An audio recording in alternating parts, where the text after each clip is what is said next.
Bonjour tout le monde, je suis ravie de vous voir sur ma chaîne YouTube. Aujourd'hui je fais la vidéo un peu spéciale. Ce n'est pas une vidéo thématique, c'est une vidéo sur ma chaîne YouTube. C'est la première fois que je vais parler de ma chaîne aujourd'hui. Je vais poster cette vidéo le 19 février et c'est le jour quand il y a un an j'ai posté pour la première fois ma vidéo YouTube sur la chaîne YouTube. À l'époque, je ne savais pas grand-chose. D'ailleurs, il faut dire que je ne suis pas du tout active et je n'étais absolument pas active sur les réseaux sociaux. Je n'étais même pas présente sur Facebook ou Instagram à l'époque. Je n'avais même pas d'internet. J'ai fait le choix réfléchi de ne pas avoir d'internet en 2015 et en 2016. Et pourtant, c'était les années où j'ai obtenu sur le plan professionnel beaucoup de choses. Justement, peut-être parce que je n'avais pas d'internet, parce qu'internet, ça nous prend beaucoup de temps. Internet, c'est comme un feu, qui peut être très utile. On peut se réchauffer, on peut préparer la nourriture avec le feu, mais on peut se brûler avec le feu.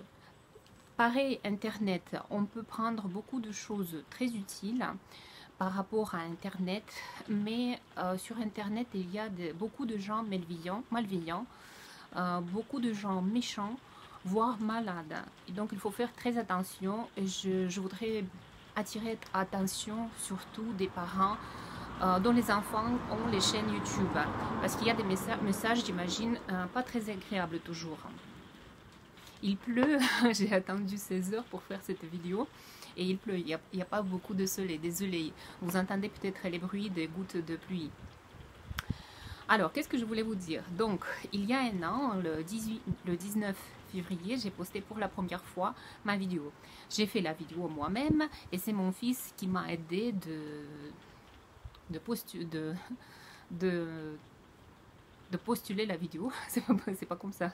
Alors oui, de mettre la vidéo sur la chaîne YouTube. Je ne savais même pas ça, je ne savais pas grand chose, je ne savais pas mettre la vidéo, je ne savais pas faire de montage, je ne connaissais pas grand chose sur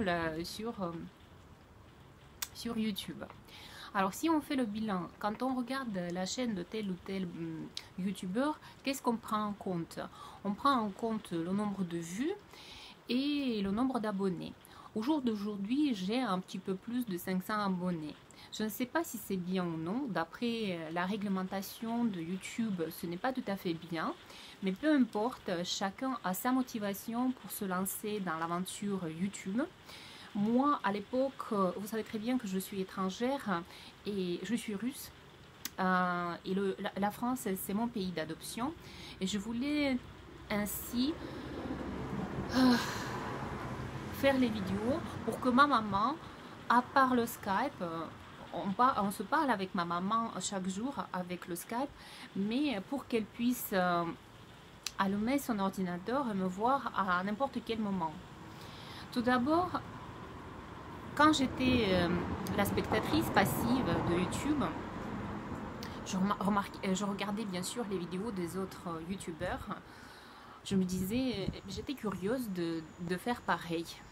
Et je pensais que c'était très facile. Eh ben non.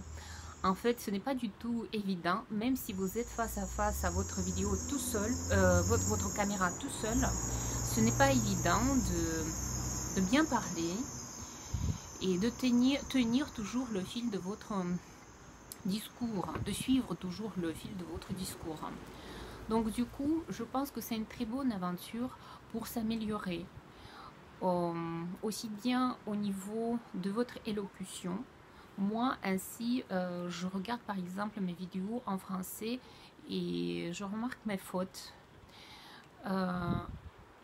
Ce n'est pas du tout évident déjà de faire les vidéos en votre propre langue maternelle, mais quand vous faites les vidéos en langue étrangère, ce n'est pas du tout évident.